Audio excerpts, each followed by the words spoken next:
uno de esos caminos, uno de esos programas de vida que está hoy en pleno auge y en pleno desarrollo triunfal en el mundo, es el que se define en el materialismo ateo, o sea, los caminos del marxismo. El otro es el camino del cristianismo, el sentido cristiano de la vida, que humanamente pareciera estar en derrota. Hay un hecho que es evidente. Si el éxito fuera la prueba de la verdad, de un sistema, de una concepción del mundo y de la vida, de un programa político, es evidente que el marxismo es el acontecimiento más exitoso de todos los tiempos. Si uno piensa que el manifiesto comunista fue publicado a comienzos de 1848, ha pasado apenas un siglo y unos 40 años, y en ese tiempo ese manifiesto ha configurado un movimiento ideológico y político que domina la mitad del mundo y que tiene a la otra mitad entre sus garras. No hay acontecimiento que tenga, digamos así, una extensión mayor que este. Dimensiones tan grandes consideradas en el plano humano temporal como el movimiento comunista, el movimiento del comunismo ateo. Cuando hoy la Iglesia insiste que el ateísmo es el fenómeno más grave de nuestro tiempo, ese fenómeno está configurado en ese ateísmo sistemático que es justamente el comunismo. Y el comunismo es el éxito, es el triunfo. Por eso vemos inclusive que hasta en el seno mismo de la Iglesia vemos suscitarse movimientos, como por ejemplo el Tercer Mundo, los cuales de un modo o de otro aparecen en una afinidad, en un afán de asimilarse, de conciliar, de encontrar de algún modo la coincidencia con el movimiento marxista. Lo de menos es que se llame socialismo cristiano. El socialismo, objetivamente considerado, es exactamente lo mismo que el comunismo, porque en política o en la historia no cuentan para nada las intenciones subjetivas de las personas. Lo que interesan son las grandes líneas de fuerza, los grandes movimientos efectivos, objetivos, que van cumpliendo, digamos así, sus etapas y realizando sus objetivos. Todo lo demás es arrastrado, es llevado en ese proceso, en ese impulso. De manera que el éxito, que es evidentemente la prueba de validez en el terreno de las ciencias exactas y experimentales, no lo es de ningún modo en el terreno social y político, que es del orden moral. La política es moral o inmoralidad, pero no puede ser una cosa indiferente como una piedra o un fenómeno físico. Es evidente que en el terreno de las ciencias exactas y experimentales, en el terreno de la técnica y de la industria, el éxito es la prueba de la verdad.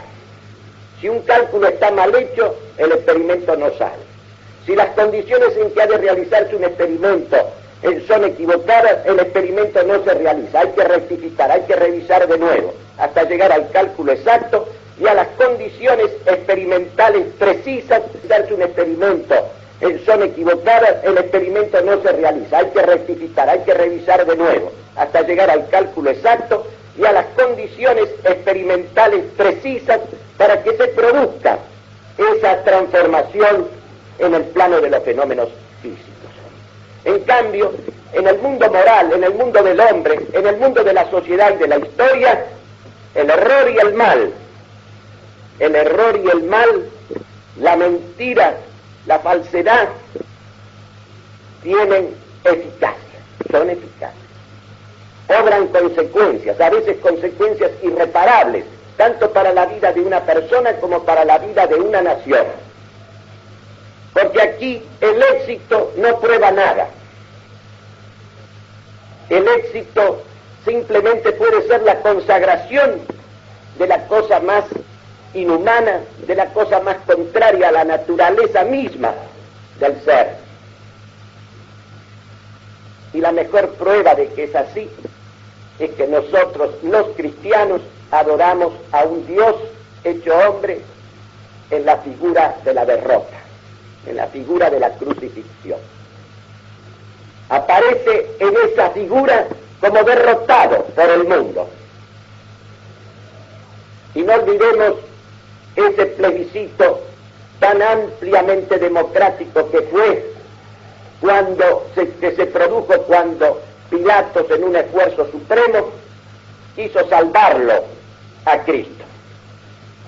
Y entonces lo presentó junto con el criminal más conocido, más perverso de Jerusalén, lo presentó ante la multitud, para que la multitud decidiera quién debía ser eximido de la crucifixión. Y la multitud, sin una sola excepción, si no estaría registrada en los evangelios, pidió la muerte de Jesucristo y la liberación de Barrabás. Ahí tienen ustedes lo que es el éxito en el plano temporal, lo que puede ser. Por eso, para nosotros cristianos no cuenta principalmente el resultado de nuestros empeños cuando somos fieles al testimonio de la verdad y cuando combatimos resueltamente el error. Podemos caer, podemos perder, y eso no ha de contar para nada en nuestra definición y en nuestras decisiones, porque lo que interesa es el testimonio y no los resultados, aunque los resultados también cuentan y uno lucha para que esos resultados lleguen, pero pueden no llegar, porque además la historia la hace principalmente Dios, y después de Dios el diablo, y entre esas dos acciones estamos nosotros, como una apuesta entre esas dos acciones que gravitan sobre nosotros y en las cuales se decide nuestro destino. Ahora bien, hay algo que es evidente en nuestro tiempo, porque tenemos que considerar que la inteligencia es el principio de todo. Todo comienza en la inteligencia, incluso la creación. El mundo ha sido creado por la virtud del verbo, de la inteligencia divina. Y en el orden humano, en la inteligencia comienza todo lo grande y todo lo miserable y ruin. Todo principia en la inteligencia, una revolución o una restauración. Y nosotros tenemos que considerar que en el día de hoy, cuando, digamos así, se estudia al hombre a través de las ciencias que configuran, digamos así, la antropología, la psicología, la sociología, la economía, el derecho, la historia, todas esas ciencias se han secularizado totalmente. Se estudian prescindiendo absolutamente de Dios, sobre todo del Dios vivo, nuestro Señor Jesucristo. E incluso se consideraría que no es científico estudiar, por ejemplo, el alma, como la estudia San Agustín en el Tratado de Santísima Trinidad, que es un tratado realista acerca del alma. ¿Y cómo estudia el alma San Agustín? La estudia desde Dios. Porque el alma, aún para los grandes maestros del pensamiento pagano, como Platón o Aristóteles, el alma humana es un principio inmaterial e inmortal. Y nuestra fe nos enseña además que el alma de cada uno de nosotros está hecha a imagen y semejanza de Dios. Es imagen y semejanza de Dios. Pues San Agustín estudia el alma del hombre desde Dios, como semejanza, como reflejo, como imagen de Dios. Y estudia las grandes facultades y potencias del alma, como la memoria, la inteligencia y la voluntad, en analogía, como semejanzas la memoria fiel, la memoria que es, digamos así, como el testimonio permanente de la verdad que hemos ido atesorando en nosotros en la experiencia y en el estudio. La memoria fiel es como una especie de reflejo del Padre. La inteligencia que piensa, que define, que concibe, que dice lo que las cosas son, que llama las cosas por su nombre, es como una imagen y un reflejo de la persona del Hijo, del Verbo que nos ha creado y nos ha redimido. Y la voluntad, nuestra capacidad de querer, es como la imagen del amor, del Espíritu, del Padre y del Hijo. Y todo el desarrollo de ese tratado es desde esa visión. Desde Dios estudia el alma.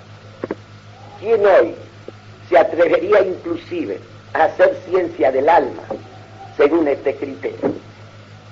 Estoy hablando de cristianos, no de paganos o de ateos. Casi toda la psicología que hoy se estudia, incluso en los medios católicos, es zoología pura. Porque eso sí, si al alma no la estudias desde Dios, la estudias desde el animal. Sí, la ciencia no es teológica y metafísica, la ciencia del alma necesariamente es zoología pura. Y ese punto de vista zoológico de la psicología tiene primacía total. Sea la psicofisiología, la reflexología, el propio psicoanálisis, la psicología entendida como ciencia experimental, de test, de cuestionario. En general, esa ciencia está encarada para derivar una técnica que maneje las cosas del alma como la técnica en el orden del mundo físico y material maneja las cosas materiales. Lo mismo pasa con el estudio de las cosas sociales y de las cosas políticas. No se radicalizan los problemas sociales y políticos reconociéndolos ante todo como problemas religiosos. Hay algo que es evidente, la presencia del mal en el mundo, eso que se llaman las injusticias, las calamidades, las explotaciones del hombre por el hombre, la violencia del hombre hacia el hombre, todas las manifestaciones del mal social, histórico, no se interpretan desde su raíz en el pecado original. El pecado original ha sido desterrado del campo de la ciencia y de la praxis humana, aún entre los cristianos. Y cuando en el siglo XVIII fue sustituido el dogma del pecado original en la conciencia, digamos así, pública y oficial, y eso se ha ido generalizando a través de las universidades, a través de las ciencias, a través de los estudios en el desarrollo de los últimos 2 siglos, ese dogma del pecado original fue sustituido por el falso dogma de la inmaculada concepción del hombre. El hombre nace bueno, como decía Rousseau, y la sociedad lo corrompe. Entonces, ¿cómo se remedia el mal? Arreglando la sociedad, cambiando las estructuras, como se dice ahora. Es un problema de estructuras sociales, así como todas las estructuras históricas han sido negativas, han sido funestas, han sido distorsionadoras de ese germen inmaculado, de ese ser inmaculado que es cada hombre al nacer. Entonces, ahora se trata de modificar esas estructuras, de cambiarlas, ajustándolas de tal modo que preserve ese germen bueno del hombre. Y todo el mundo está en eso, inclusive están en eso los hombres que profesan la fe de Cristo. Cuando el problema del mal no es un problema de origen histórico-social, al menos para un cristiano, que sea consecuente con su profesión de fe. El origen del mal no es un origen puramente humano, surgido de las relaciones entre los hombres. El problema del mal no comenzó con el problema entre Caín y Abel. Caín lo mata por envidia a Abel. ¿A dónde está la raíz de esa inclinación perversa, de esa decisión final de destrucción y de muerte? La raíz está en el pecado del hombre a Dios, frente a Dios, contra Dios. El problema del mal tiene una raíz teológica. El problema del mal tiene un origen teológico, es un problema del hombre con Dios.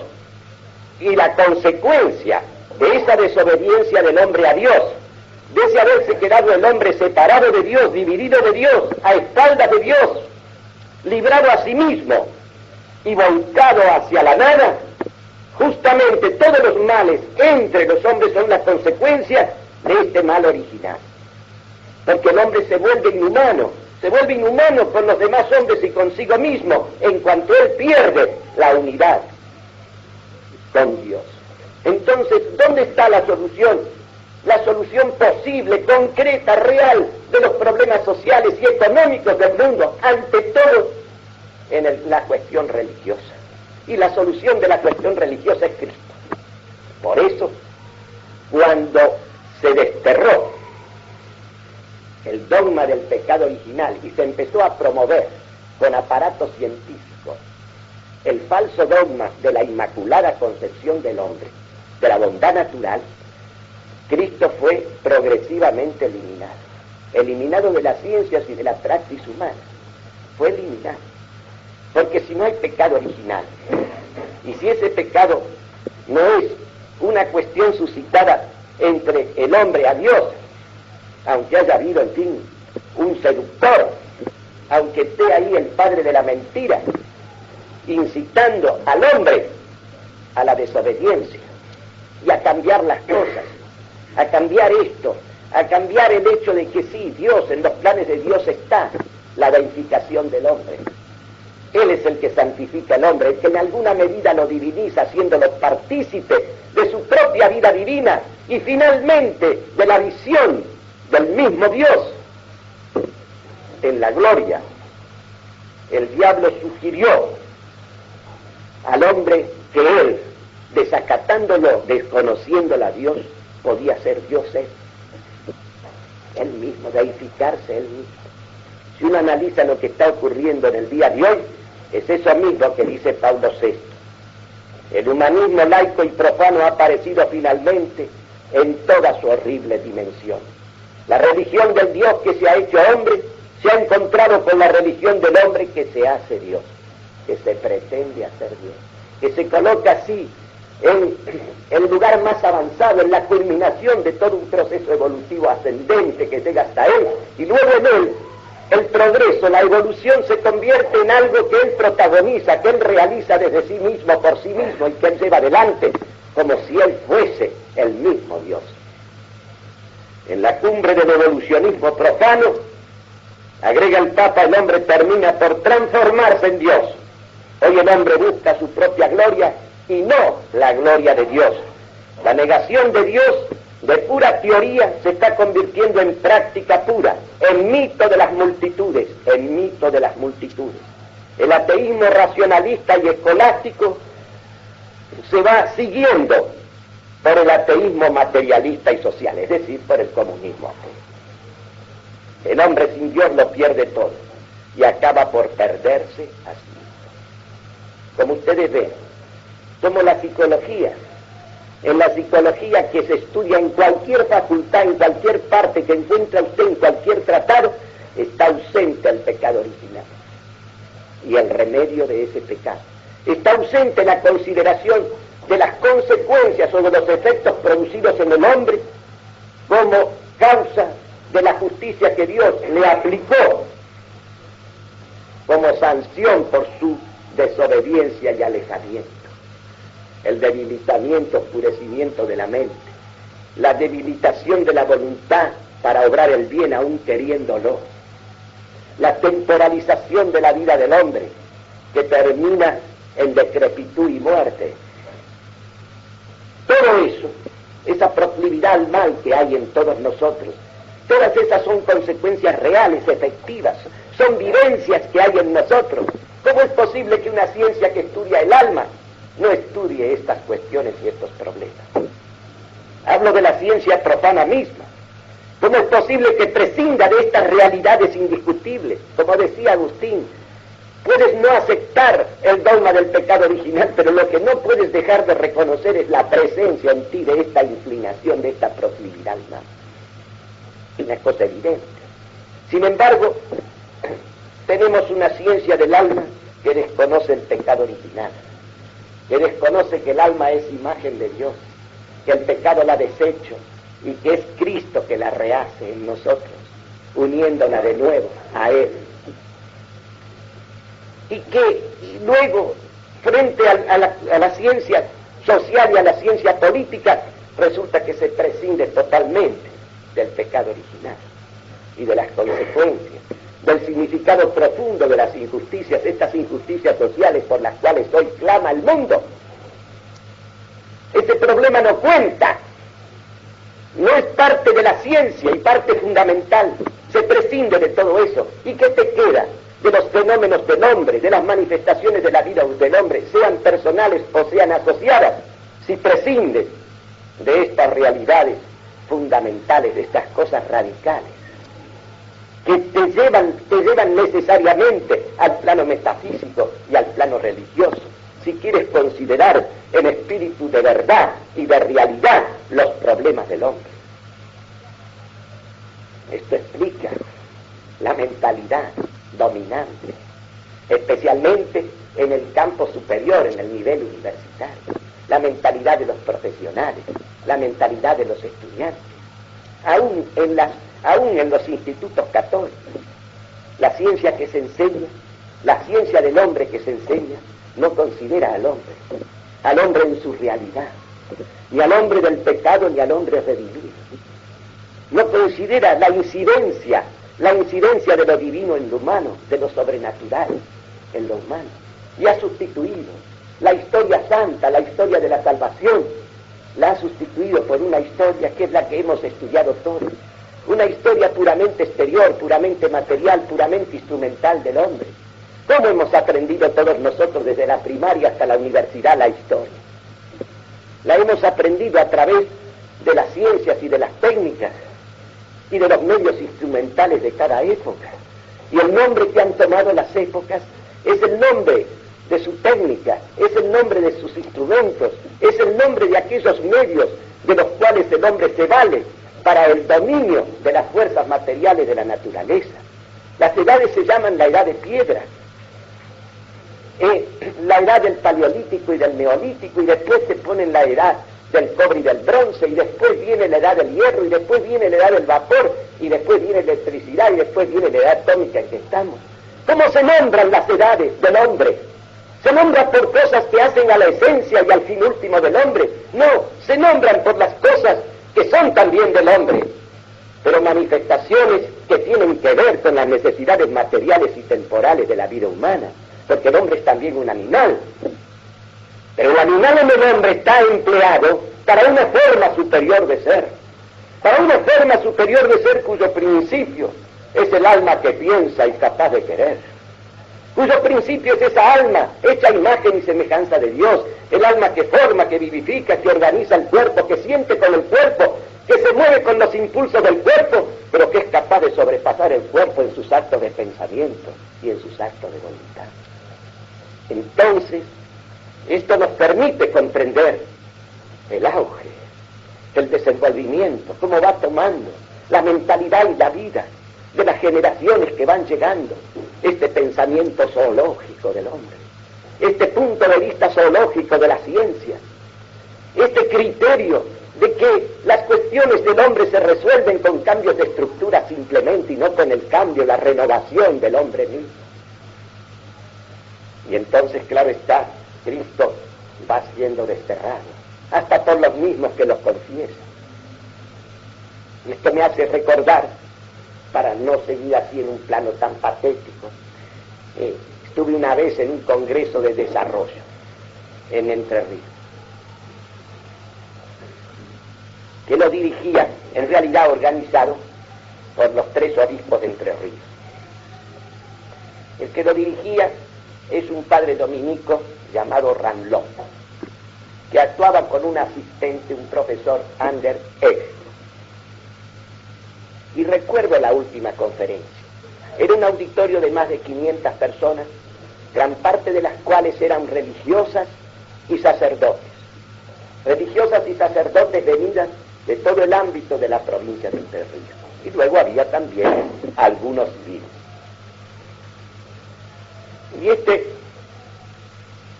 profesor Andrés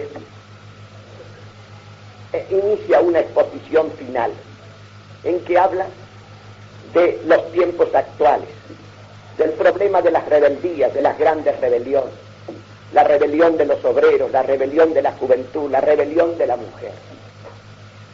Y entonces llegó a decir cosas como esta, que recién ahora, recién en este momento, la mujer había alcanzado conciencia de lo que es ser mujer, que hasta ahora la mujer había vivido en una especie de oscuridad acerca de su ser, de su misión, de su presencia en el mundo, que había vivido sometida a esquemas y a dictámenes procedentes del varón o de las condiciones o de condiciones históricas de vida, que recién en este momento la mujer asumía conciencia de lo que es ser mujer y de para qué existe la mujer en el mundo. Y lo más asombroso es que esos cientos de religiosas aplaudían frenéticamente. Ellas que rezan todos los días el Ave María, que invocan todos los días al modelo, al arquetipo de mujer, a la excelencia de todo lo feminismo, de todo lo delicado, lo distinguido, de toda la aristocracia y el señorío que comporta la mujer que es señora, la mujer que es reina y que es madre. Resulta que ahora recién están aprendiendo las mujeres lo que es ser mujer. Este es el grado de confusión, el grado de subversión. En fin, ocurrieron muchas cosas allí a raíz de estos excesos retóricos y otros que se sucedieron. Pero lo cierto es esto: hay una cosa que es real. Cuando vamos desenvolviendo nuestra conciencia histórica, incluso la conciencia histórica nacional, la conciencia histórica universal, los desarrollos son principalmente a través precisamente de aquellas actividades del hombre, de aquellas manifestaciones de las obras del hombre que tienen que ver precisamente con el orden material y temporal de la existencia. Las edades no se miden por la elevación del hombre o por la degradación del hombre. No se miden por aquello que te hace ser acabada y cumplidamente hombre o por aquello que te degrada más abajo de las propias bestias. Se miden precisamente por las ciencias y las técnicas que tienen que ver con el uso de las cosas. Cualquier persona de sentido común comprende que evidentemente de las máquinas, de las técnicas, de estas cosas prodigiosas que el hombre ha inventado gracias a esa inteligencia que Dios le ha dado, que es la potencia primera de su alma, gracias a esos prodigios, a esa como magia de la ciencia y de la técnica, el hombre se va liberando de esfuerzos físicos, va ganando en progresos que son evidentemente maravillosos. ¿Qué cosa mejor que yo para tener luz o energía apriete un botón y la tengo? O que pueda navegar en los espacios siderales. Pero todo eso no te sirve para ser hombre. La barbarie misma puede estar junto a todos esos prodigios. Una concepción inferior del hombre puede estar dominando, contener, a pesar del uso y de la disposición que se tiene de todas esas maravillas de la ciencia y de la técnica. No te ayudan a ser hombre. Y poner una época en que sean tan extraordinarios los prodigios de la técnica y la organización racional de la producción, que prácticamente el hombre ya no necesite hacer esfuerzos fatigosos para lograr los bienes para su sustentación y la de los suyos. Pero ¿acaso habrá ciencia o habrá técnica, habrá máquinas o inventos que puedan liberar al hombre del esfuerzo para ser hombre? ¿Acaso el esfuerzo que se necesita para elevarse en la virtud, en cualquiera de las virtudes? Hablo de las virtudes naturales nada más, como la prudencia, la justicia, la fortaleza, la sobriedad, la magnanimidad, la liberalidad, la magnificencia. ¿Acaso para elevar, para conseguir esas virtudes, la humildad, podrá alguna máquina, alguna técnica librarte del esfuerzo tremendo que supone vencer, doblegar, ordenar todas las pasiones que tienden a dispersarse en nosotros y poder reunir todo eso y empuñarlo para hacerlo servir a la recta razón y a la ley de Dios. Todo lo que reclama de ascetismo, de disciplina, de mortificación, de sacrificio, este tremendo esfuerzo para elevarse a la dignidad de un hombre libre, de un verdadero Señor, hombre o mujer, Señor de las cosas, Señor de sí mismo.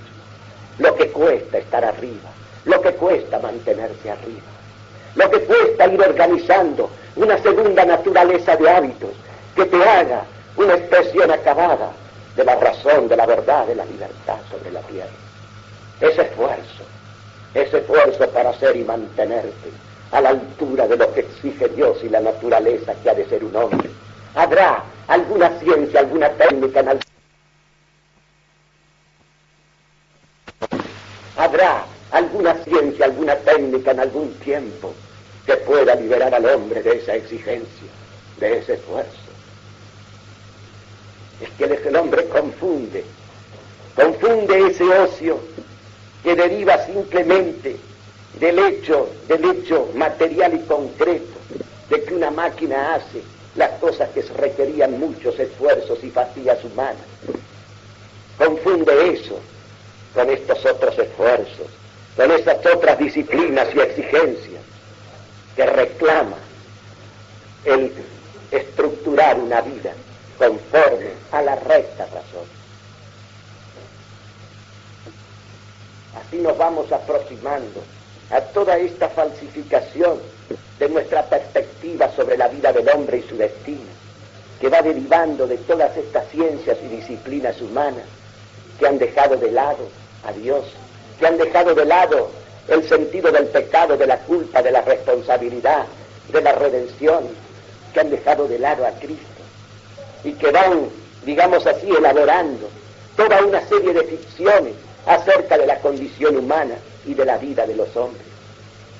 Esto es lo que nos explica que hayamos llegado al hecho el más grave de nuestro tiempo, de que sea el ateísmo lo que domina, lo que prevalece, y esta glorificación del hombre y de las obras del hombre, y este desconocimiento de las obras de Dios, de la presencia y de las obras de Dios. Para un materialista ateo, ese es el sentido de la historia y de la vida del hombre. Es sencillamente una evolución inmanente al mundo que a partir de una nebulosa incandescente ha llegado hasta el hombre, haciendo salir siempre lo superior de lo inferior, lo más rico de lo más pobre, lo más distinguido de lo más indistinto, haciendo surgir las formas, las distinciones, las calidades mejores de las inferiores y subalternas. Y así, paso a paso, te van dando la idea de que lo mejor sale de lo peor, que lo superior sale de lo inferior, que la forma sale de la materia, que precisamente aquello en que se va elevando el ser resulta apenas una consecuencia de las instancias inferiores que lo determinan. Y entonces, claro está, el mineral explica al viviente vegetal, el viviente vegetal explica al animal, y el animal explica al hombre. Y el hombre aparece ahí en la culminación.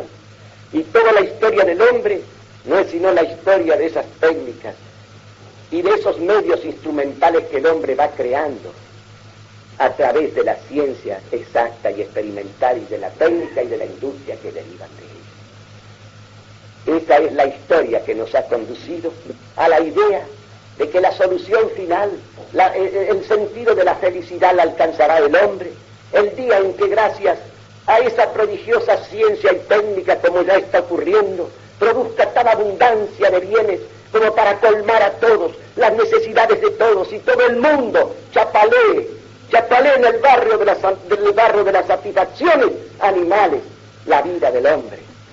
Nietzsche, esta alma desgarrada pero espíritu finísimo, que preveía todo esto, decía: la humanidad se encamina a la sustitución del sentido de la personalidad humana por el trabajo colectivo elevado a la más alta producción, y se encamina hacia una felicidad de potrero verde.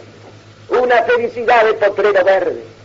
Suponed una humanidad que estuviera colmada en todas sus necesidades materiales. Significaría eso solución de los problemas reales de la vida del hombre. Yo no digo que no sea necesario un bienestar suficiente, claro que lo es, pero un bienestar suficiente de suyo no te sirve de suyo para ser hombre. A veces en medio de la necesidad, en medio de necesidades extremas, los hombres han dado los testimonios mayores y en otros casos han hecho renuncia voluntaria de todas esas cosas detrás de las cuales corren codiciosos los hombres para llegar a ser alguien representativo, alguien que sea sobre la tierra, su presencia, un testimonio de la existencia de Dios. Porque la verdadera historia, como la verdadera psicología, como la verdadera sociología, es historia santa, es historia de la salvación. Esa historia que despreciamos, o que ya ni leemos ni nos acercamos, todo eso que se relata allí en el Antiguo y en el Nuevo Testamento, y todo eso que sigue como historia, finalmente historia religiosa, historia de la Iglesia, esa es la verdadera historia del hombre. Esa verdadera historia del hombre no comienza con la nebulosa incandescente. Esa verdadera historia tiene su principio, que es a la vez su centro y que es a la vez su fin, en la presencia de Dios en la tierra. Cristo, ese es el centro de la verdadera historia del hombre.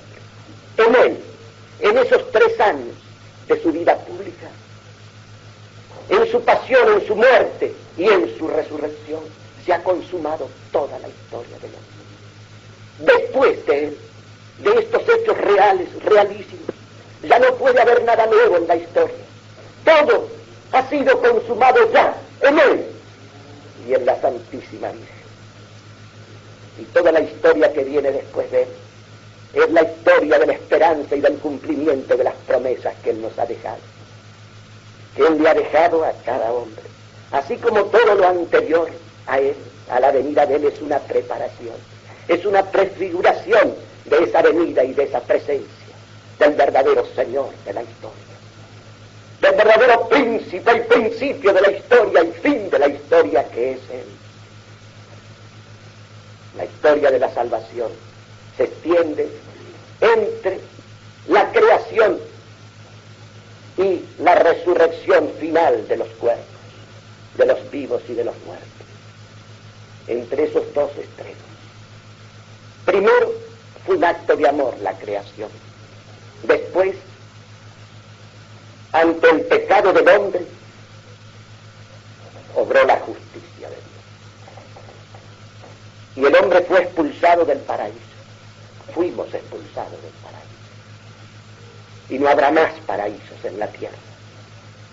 Fuimos expulsados del paraíso, que quiere decir simplemente esto: quedamos separados y divididos de Dios. Eso es expulsión del paraíso. Quedamos sin él, librados a nosotros mismos, entregados a la ignorancia, a la debilidad, a la decrepitud y a la muerte. Y después vino la presencia de él en la tierra. Dios se hace hombre en su infinita misericordia. Y al hacerse hombre, Dios consuma el acto de amor supremo, aún superior a la creación misma, es la encarnación del Verbo. No hay acto que se pueda comparar con eso. Dios mismo, por una exigencia de su amor infinito, se hace hombre, desciende hasta la criatura, asume su condición para reintegrar al hombre, para levantarlo y reintegrarlo de nuevo a la unión con Dios. La historia del hombre es eso. Lo que viene después es lo que se ha recapitulado allí. En esa pasión, muerte y resurrección de nuestro Señor está la síntesis de toda la historia universal, de toda la historia del género humano. Allí han ocurrido los hechos definitivos, Allí ha acontecido además la forma más alta de humanidad que darse pueda sobre la tierra. Hay gente que cree que el hombre puede progresar en el sentido de hacerse cada vez más hombre o elevarse a niveles de humanidad superiores a los que ya han existido.